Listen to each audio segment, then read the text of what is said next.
This is my view, and this is what the government is trying to do. Structural reforms are the opposite of running things business as usual. We've communicated this to government departments, we've worked with our partners. Not only that the policy has to change, even the manner that we conduct ourselves, our interface with our stakeholders also have to change from the business as usual approach that has been there for the last 2-3 decades. It is a dramatic shift to how the country, industry and market operates. The need for structural reforms have become irrefutable. Everyone talks about it, to the point that sometimes it creates a cynicism in society, because Malaysia has been talking about structural reforms for almost 2 decades. We know that our country's growth will be affected if we continue to incur high debts with high committed payments taken away from actual development. We know the situations with the debt. We know the situation with the debt servicing charges that we have to incur every year. We also know if we continue to operate in a low-skill, low-value, low-wage environment, that's not going to work anymore. And we also know if society's inequality remains persistent and social safety net stays neither adequate nor sufficient, that's also not robust as far as our growth is concerned. So these are all the constraints and parameters we have to work with for the economy at the macro planning to make sure that we move the needle consistently. And I hope our industries, our companies understand that in this march for structural reforms, we need everyone to be on board. For those of you who look at the global stock market, you would also accept that Malaysia's stock market profile does not carry the same luster as other countries. We all know that. I check Bloomberg every day, 3 to 4 times a day. I make sure that I have food at hand when I check Bloomberg, because it can be quite depressing in the last few months. The stocks that dominate our counter reflect our past history than giving an exciting promise of the future. And I've been quite blunt about it.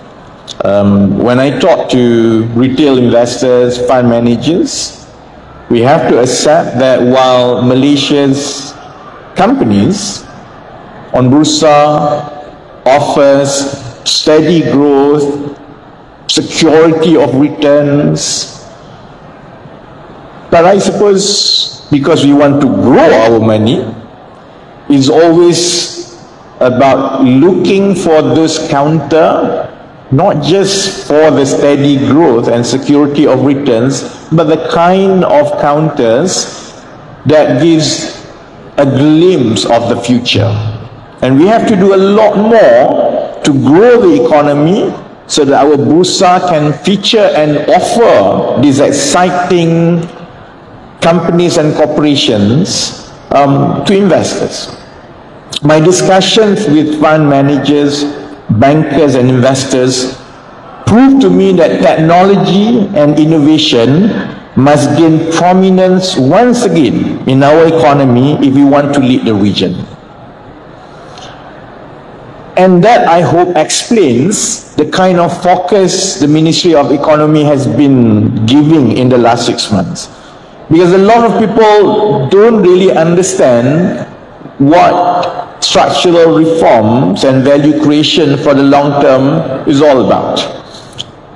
I have difficulties explaining to people that when we talk and debottleneck the ecosystem for tech, digitalization and innovation, it is not because I want to be the Minister of Science, Technology and Innovation. That's not my job.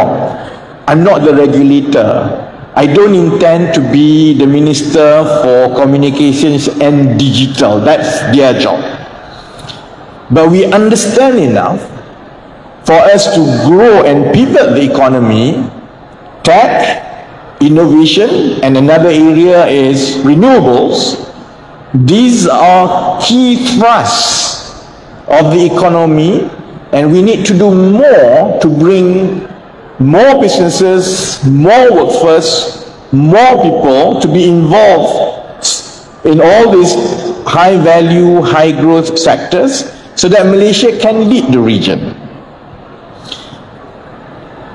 And these are the few things that we are focusing as part of our structural reforms in the next few years. One, we have undertaken vital institutional reforms in stemming out corruption and practicing high standards of governance. No developed country has succeeded to rampant corruption and institutional distrust. We all know that. Setting this right from the start was a key reform that we have pushed. When we first formed the government, there were many questions about why the Prime Minister took the position of Finance Minister himself. It was part of a grand plan. We knew enough that the easiest but the most difficult task of all the reforms that we have to do for the economy is governance, because it is about building the trust and confidence back into the economy. The Finance Ministry handles the procurement for the government. The planning, the budgetary, the process, everything else is done at different ministries, but only the Finance Ministry can award projects. The final sign-off is actually at the Finance Ministry. That was why in the past everyone wants to be a Finance Minister, because you have the power to choose or, well, to, you know the rest. That means that you have to deal with monsters. The status quo of vested interests who have benefited from government procurements and public purse all these years. Now, I may have the background in finance. Anyone else may have the background in finance. But the trick about being a very good finance minister to bring back the confidence in the economy is not whether you really understand your macroeconomics. It's about managing government's procurement to make sure that we drastically plug the leakages. And who better to do that than the most senior chief executive in the country? And that's the reason why the Prime Minister is a finance minister, so that he can focus on stemming out corruption very quickly, not just because it will save us money, but because it is very important as part of a grand plan for economic reforms to quickly get back the confidence and trust from the market and from society. That's why if you have noticed, the Prime Minister has focused a lot on corruption, on integrity, on governance. Because while we can plan, while we can have so many blueprints, our litmus test is how the market and society responds to those blueprints. And that's very much about the intangible trust and confidence that unless we very quickly show it in the way that we manage our procurement, our project, we manage our fiscal responsibility, all the other blueprints may just become blueprints and never see the light of the day. That's why the second reform that I think we have done considerably well in the last 6 months is the fiscal responsibility. We've done fiscal consolidation in ensuring that the government spends prudently and fairly so that we could reduce our fiscal deficit and ensure financial sustainability in the long term. This may not be talked about too much from the financial circle. There's a lot of talks about it, about subsidies retargeting. The efforts of retargeting subsidies is important so that the most deserving people receive the help they need and we reduce instances of wastage and abuse. We all know that. This has been spoken for the last 20 years. And I'm proud to be a part of administration that finally walked the talk despite the possible political costs that we have to endure. If we could keep our target of reducing the fiscal deficit to 3.5%, and we are extremely committed to that, retail investors may not be as particular about it, but bond investors, institutional investors are extremely particular about our commitment to reducing our fiscal deficit, because it is a measure of how serious we are about governance. So if we can keep this to the 3.5% deficit reduction target in 2025, while at the same time meeting our GDP growth targets, I'm sure the confidence will come back to our economy as foreign investors, local entrepreneurs, retail investors like you will believe that this government walks the talks and we are serious in reforms, albeit all the political costs that we have to go through in the next 1 or 2 years.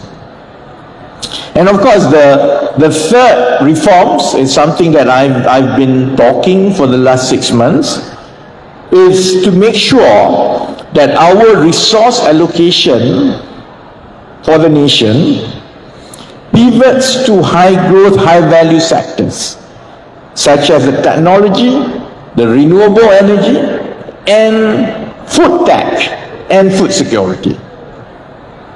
For these three areas, we stand a real chance of taking a leadership position in this country, in this region, if we set the right path forward and we stick to it. And I've repeated it over and over again, nothing great can be done without a few must-haves.